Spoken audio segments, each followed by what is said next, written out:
mounting coral to the rock in your aquarium. That's a very, very important thing when you have a reef tank, and a lot of people struggle with it and ask me very often, how do you get this done, right? We've done it actually right now. We have the coral in the tank, the first, and you can see I mounted some of them in that tank. And when you look at it, I've used some glue. I've some of them just wedged them in, like, you know, just lock them inside the rock, which is maybe the best way to do it, because you don't want too much glue, don't want too much artificial stuff, so they can grow right away on the rock and have that natural look to them. And actually, when they're on the rock, they feel really good, and then they grow very naturally, very quickly.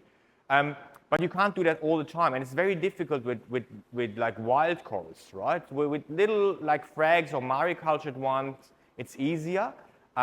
But with live coral, it's a bit harder. So there is a technique that I use that people always like are fascinated kind of by, is I drill holes into the coral and I drill holes into my rock, right? And I drill them right like finished aquascaping.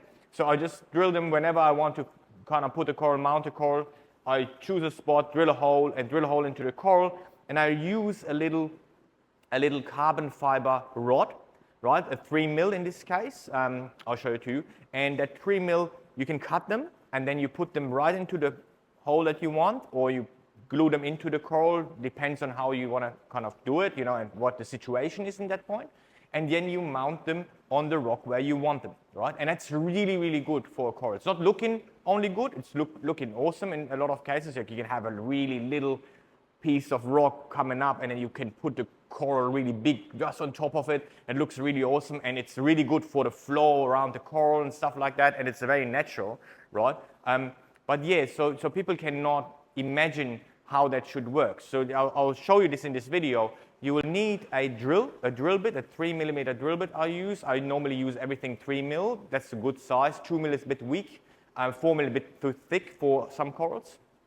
And then that drill bit is a glass drill bit. So it's not for rock or something. It's a glass drill bit, like. You can't do it with anything masonry or something. So you need to have glass, right? So you use the glass drill bit. You put it on a little Dremel, like, you know, that little rotary tool that spins really fast. And it's a bit like drilling holes into your tooth, you know, for when you're at the dentist, a bit similar.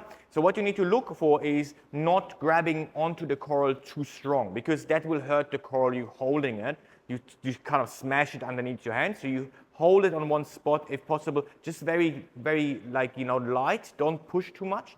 And the same thing counts for the drill. So you start with a drill, make a little hole, and then you go deeper and deeper and deeper, and that's fine. And then you glue the pin into it, and then you wait for a little bit, leave it in the water, and then you can take it and place it on the rock. If there's no hole in the rock, you need to drill one, and I'll show you that too. So you normally go with the extension, right? So you have like 60 centimeters, 65 centimeters, right?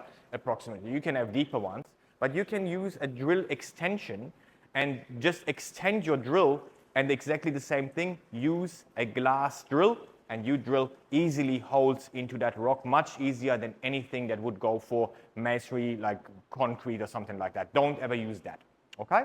So that's actually about it, how we do it. If you have any question, ask me down here, give me a thumbs up. And if you have any questions about that in any of our lives, you want to join the live stream, do so, and I'm more than happy to answer all your questions there. Have a good one. See you next time.